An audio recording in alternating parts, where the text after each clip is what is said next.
Let's talk about 10 millimeter. Prior to today, this FN 510 tactical, only experience with the 10 millimeter thus far. Still to date, my only 10 millimeter that I've shot. Big fan of this gun. Super impressed with this. Funny story, I was actually kind of nervous to shoot this thing just because you hear stories on 10 millimeter and shot it and was pleasantly surprised at how gentle it shot for what it is. So I have been doing a lot of looking into what's best for home protection lately, just because I made the mistake of shooting some suppressed guns, and fast forward now, I'm worried about my hearing if I had to use my gun in the house. Whole different rabbit hole. Anyway, so fast forward, big fan of 10 millimeter for home defense. This is what I have in my nightstand currently with a couple magazines ready to go. Well, online, looking for a PCC 10 millimeter, I stumbled across this Smith Wesson M&P Performance Center 2.0 10 millimeter. Got a ported and comped barrel. Got a great deal on this thing. It's a Smith Wesson. It's going to have a lifetime warranty. Like, I got an amazing deal on this thing. I couldn't pass it up, and I wanted another 10 millimeter.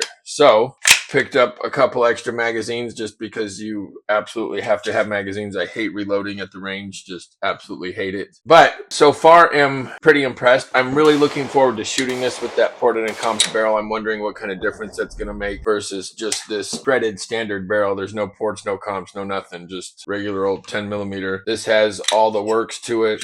I'm curious how much smoother this is going to shoot. We shall soon find out. But is there a better round for home defense than 10 millimeter? I get that there's different scenarios, like if you live on the farm in the middle of nowhere versus if you live in an apartment complex in New York City where you stick your arm out any direction and you touch your neighbor. I get it. I get that there's a difference. Just in general, is that the best round? Not a ton of penetration for going through walls and stuff. Some, but not a ton. Very deadly, very devastating round. Has a lot of impact. Short, powerful round. Like in my head, I'm leaning towards a 10 millimeter PCC being the best home defense round that there is. I think it's a little more powerful than 40. Doesn't penetrate as well as 45. A little more knockdown power than 9. I just think it's the best all-round round for home defense. Let me know if I'm wrong. Again, I'm no expert, just a regular guy. Just happen to love these guns. So that's the regular pew pew guy. Not an expert by any stretch of the imagination, guys. So give me your thoughts. Give me your opinions. Let me know what you're thinking. If you made it this far, thanks for watching. Have a blessed day.